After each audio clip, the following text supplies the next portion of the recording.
Bash में अरे operations के स्पोकन ट्यूटोरियल में आपका स्वागत है। इस ट्यूटोरियल में हम सीखेंगे कि एक अरे को घोषित कैसे करें और इसे वैल्यू नियुक्त कैसे करें। घोषणा के दौरान एक अरे को इनिशियलाइज कैसे करें, एक अरे की लंबाई और उसका nवां अवयव ज्ञात करना, एक अरे को प्रिंट करना।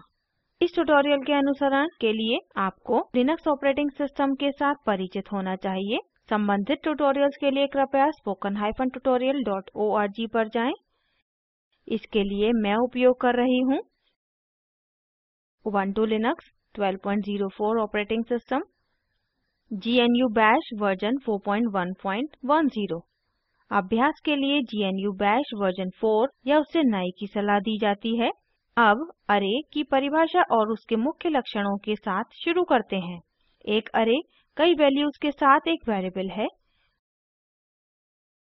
वैल्यूज समान या भिन्न-भिन्न तरह की हो सकती हैं। अरे के साइज के लिए कोई उच्चतम सीमा नहीं होती है। अरे के सदस्यों को क्रमागत होने की ज़रूरत नहीं होती है। अरे इंडेक्स हमेशा 0 से शुरू होता है। अब हम देखेंगे कि अरे को एक वैल्यू कैसे घोषित करें और नियुक्त करें। एक अरे को घोषित करने के लिए रचनाक्रम है declare -a अरे नेम। डिक्लेयर कीवर्ड अरे को घोषित करने के लिए उपयोग होता है। यह बैश में एक अंतर्निहित कमांड है। अरे को एक वैल्यू नियुक्त करने के लिए रचनाक्रम है नेम स्क्वायर ब्रैकेट में index equals to single quotes में वैल्यू।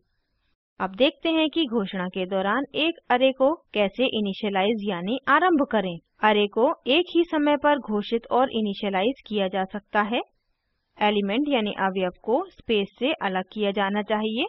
प्रत्येक अवयव पैरेंथेसिस में होना चाहिए। रचनाक्रम है declare -a अरे नेम इक्वल्स टू ब्रैकेट्स में सिंगल कोट्स में एलिमेंट 1, एलिमेंट 2 और एलिमेंट 3। अब एक उदाहरण करके देखते हैं। एक साथ Ctrl Alt और T कीज़ दबाकर टर्मिनल खोलें। अब टाइप करें gedit space array.sh space ampersand. Prompt को खाली रखने के लिए हम एम्परसैंड का प्रयोग करते हैं। एंटर दबाएं। अपनी array.sh फाइल में यहाँ प्रदर्शित कोड टाइप करें। यह लाइन निम्न अवयवों के साथ लिनक्स नामक अरे घोषित करती है डेबियन, रेडहैट, उबुंटू और फेडोरा। यहाँ -a एक फ्लैग है। यह अरे को पढ़ने और वैल्यूज नियुक्त करने की अनुमति देता है। अब स्लाइड्स पर वापस आते हैं। एक अरे की लंबाई इस रचनाक्रम से प्राप्त की जा सकती है $, कर्ली ब्रैकेट खोलें, हैश अरे नेम स्क्वायर ब्रैकेट्स में @ और कर्ली ब्रैकेट बंद करें। nवें एलिमेंट की लंबाई इस रचनाक्रम से प्राप्त की जा सकती है $, कर्ली ब्रैकेट खोलें, हैश अरे नेम स्क्वायर ब्रैकेट्स में n और कर्ली ब्रैकेट बंद करें। यहाँ n उस अवयव का नंबर है जिसकी लंबाई ज्ञात की जानी है। अरे के सारे अवयव यह रचनाक्रम प्रयोग करके प्रिंट किए जा सकते हैं। $, कर्ली ब्रैकेट खोलें, अरे नेम स्क्वायर ब्रैकेट्स में @ और कर्ली ब्रैकेट बंद करें। अब टेक्स्ट एडिटर पर वापस आते हैं। यह लाइन अरे लिनक्स में अवयवों की कुल संख्या दिखाएगी। -e एस्केप्स की व्याख्या को संभव बनाता है। हमने यह सम्मिलित किया है क्योंकि हमारे पास लाइन के अंत में \n है। अगली लाइन अरे लिनक्स के सारे अवयवों को दिखाएगी। यह लाइन अरे लिनक्स के तीसरे अवयव को दिखाएगी। कृपया ध्यान दें कि एक अरे हमेशा इंडेक्स 0 से शुरू होता है। अंततः यह लाइन तीसरे अवयव में उपस्थित कैरेक्टर्स की संख्या दिखाएगी। अब टर्मिनल पर जाते हैं। सबसे पहले chmod space +x space array.sh type करके फाइल को निष्पादन योग्य बनाते हैं।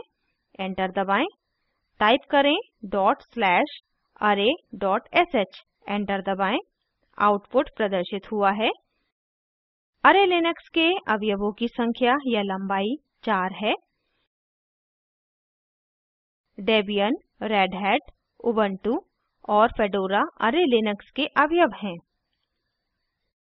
अरे लिनक्स का तीसरा अवयव उबुंटू है और तीसरे अवयव में कैरेक्टर्स की संख्या 6 है, जैसा अपेक्षित था। यह हमें इस ट्यूटोरियल के अंत में लाता है। इसको सारांशित करते हैं, अपनी स्लाइड्स पर वापस आते हैं। इस ट्यूटोरियल में हमने सीखा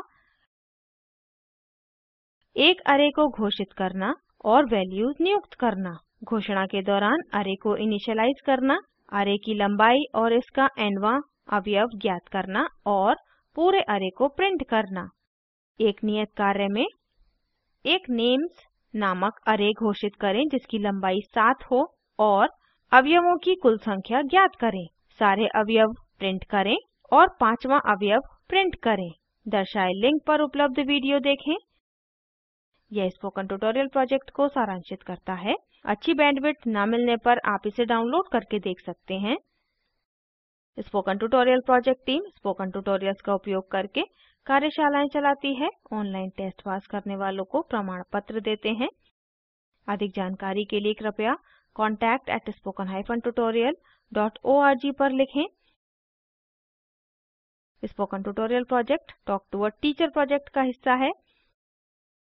यह भारत सरकार के MHRD के ICT के माध्यम से राष्ट्रीय साक्षरता मिशन द्वारा समर्थित है। इस मिशन पर अधिक जानकारी नीचे दर्शाए लिंक पर उपलब्ध है। IIT बॉम्बे से मैं श्रुति आर्य अब आपसे विदा लेती हूँ। हमारे साथ जुड़ने के लिए धन्यवाद।